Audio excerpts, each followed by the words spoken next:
안녕하십니까 여러분, 오기사입니다. 오늘은 제가 몇 년 전에 읽었던 내 영혼의 번지점프라는 책을 소개하려고 합니다. 이 책은 IVP 출판사에서 나왔고요. 저자는 루시쇼입니다. 저자인 루시쇼는 여러 권의 시집과 저서를 낸 영성 작가입니다. 일리노이주의 히튼 컬리지를 졸업하고 현재는 캐나다 밴쿠버의 리전트 칼리지에 거주하며 작가이자 강사로 활동을 하고 있습니다. 예술과 기독교 영성 그리고 영적 성숙을 다루는 글쓰기를 주제로 한 강연자 겸 교사로 또한 편집자와 출판인으로 널리 활동해 왔습니다. 유진 피터슨, 제임스 패커, 폴 스티븐스를 비롯한 저명한 저술가들과 함께 활동하며 신선한 신앙적 상상력을 담아낸 왕성한 글쓰기를 하고 있습니다. 저서로는 헨리 나우엔, 물렌 동산 같은 내용은 등이 있습니다. 이 영상에서는 제가 직접 책을 읽으면서 빗줄을 그으며 읽었던 마음에 와닿았던 구절들을 정리해 보았습니다. 그리고 그 정리한 것을 제 단짝 안내사가 읽어주도록 하겠습니다.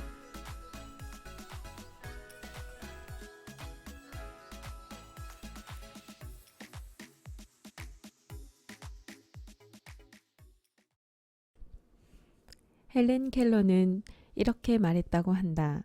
무사평온은 미신에 가깝다. 현실적으로 존재하지도 않거니와 사람의 아들이 그것을 경험하기란 하늘의 별 따기다.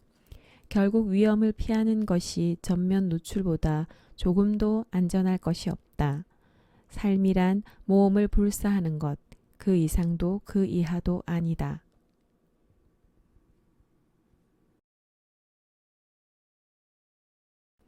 우리는 누구나 위험에 처해 있다.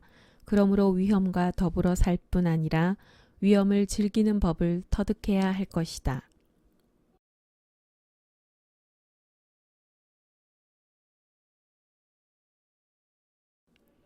우리는 누구나 자신에게 주어진 은사들을 발견하고 그 은사를 발휘할 순간들을 찾아야 한다.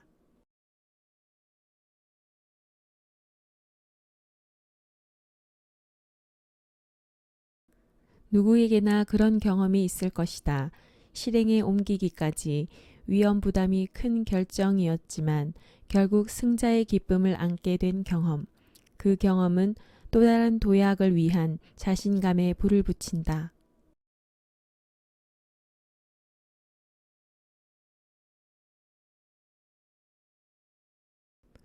짐짓 막다른 골목과도 같은 궁지에 몰려 절망적일 때 벗어날 유일한 방도는 우리의 두려움과 불신, 무능이라는 문을 박차고 나가는 것이다.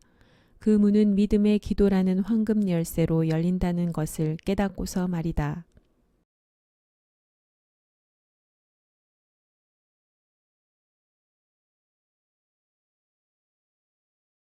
우리가 그분의 일을 하고 그리스도인으로서의 모험적 삶을 사는 것은 우리를 향한 하나님의 계획 속에 있는 것이다.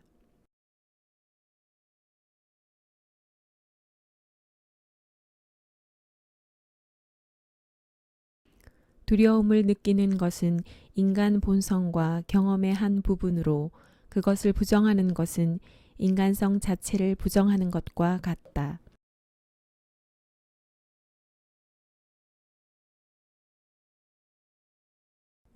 믿음을 어떻게 정의하면 좋을까? 벌써 몇 년째 고민 중인 믿음의 정의가 하나 있다. 믿음이란 상상력을 넓히는 것이다.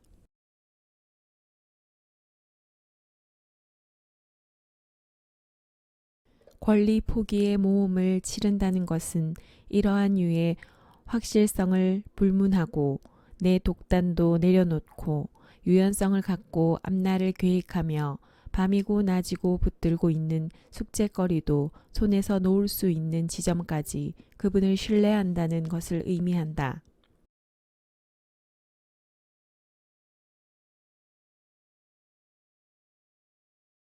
내가 발견한 것이 있는데 반론, 즉 다수의 인식에 대한 반대 의견이나 이해 제기는 큰 그림을 보는데 도움이 된다는 사실이다. 반론은 행동이나 태도 변화를 초래할 수 있는 중요한 정보와 교육의 근거가 될 수 있다.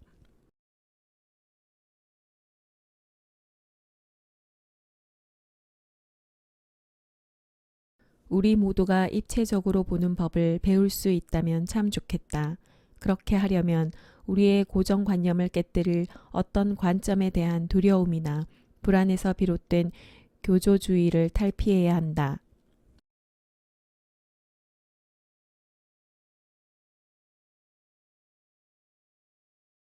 구약의 많은 선지자들은 당대의 몽상가요, 급진적 시인이었다. 부패한 통치자와 지도자에 대한 비판자요, 반대자로서 그들의 건강과 번영을 담보로 하나님의 소명에 순종하는 모험을 무릅써야 했다.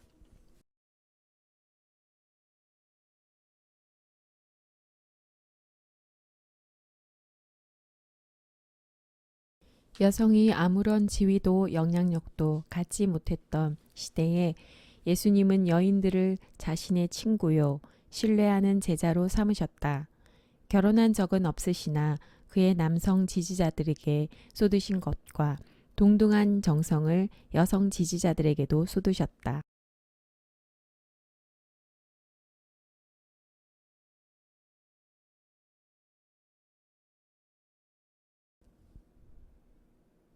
우리의 희생의 결과나 대가는 언제나 예견할 수 있는 게 아니다. 위험을 무릅쓰는 희생의 결과는 이 세상을 지나는 동안에는 우리에게 계시되기보다는 하나님의 심중에 비밀이 감춰져 있는 경우가 많다. 우리 생이 다하도록 그 결과를 보지 못하는 경우는 너무나 많다.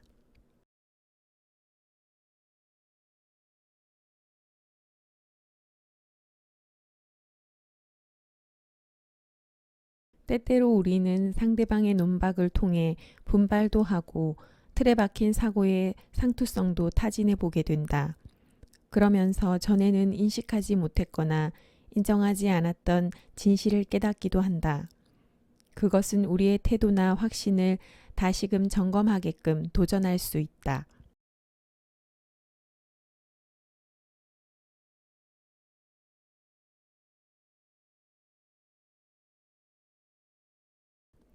이스라엘의 죄악된 행동에 맞선 에스겔의 반대는 육체적 공군과 박탈이란 비용을 지불해야 했다. 누구나 용인하고 있는 어떤 사실이나 인습에 대한 반대는 어마어마한 고통을 양산할 수도 있다. 하지만 그것이 진리의 불을 밝히기 위한 유일한 방법일지도 모른다.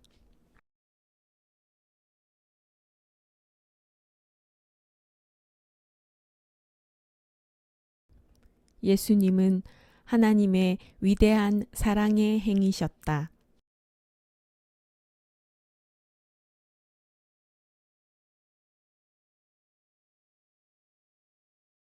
인간의 외로움은 점차 성장함에 따라 부모의 보호와 지도라는 우산을 벗어나 스스로를 책임지고 그 다음엔 배우자와 자녀를 책임지기 시작하면서 얻게 된 독립의 부산물이다.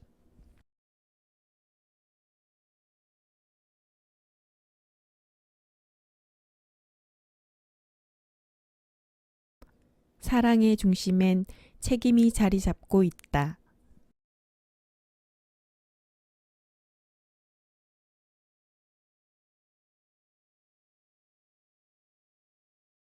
결혼이나 부모됨, 혹은 좀 더 확대된 가족 안에서의 헌신 관계는 시간과 공간을 함께 할 때 결속력이 생긴다.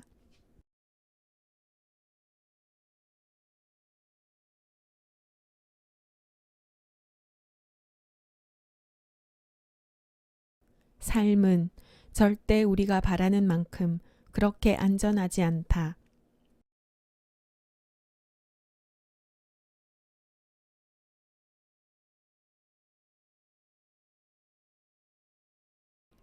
우리는 과거에 치명적인 결함을 가진 이들조차도 하나님이 그분의 목적을 위해 도전하시고 변화시켜 사용하실 수 있음을 깨닫는다.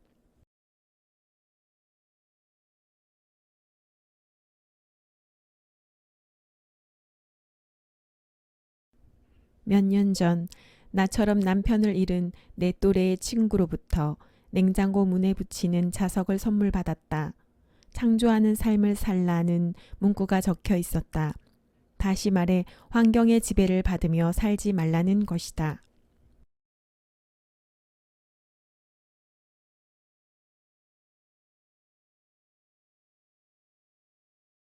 과거의 일기를 읽는 것이 도움이 된다.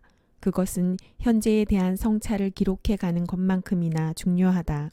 그렇게 다시 읽는 중에 우리는 처음으로 결과의 전개 양상과 결코 생각지 못했던 방식으로 기도가 응답되었던 것, 나도 모르는 사이에 진행된 영혼의 성숙 등을 가늠할 수 있다.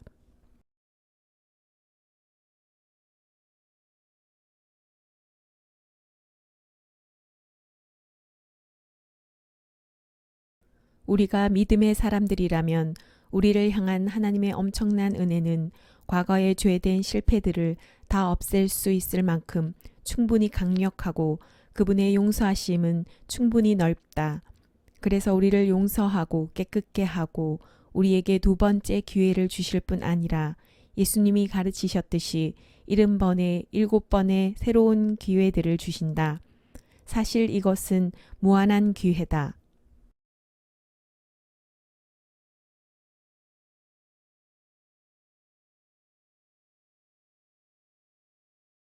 두려움에 막닥들인 모든 경험으로부터 당신은 힘과 용기를 얻는다. 당신은 할 수 없다고 생각하는 바로 그 일을 해야만 한다. 엘리너 루즈벨트.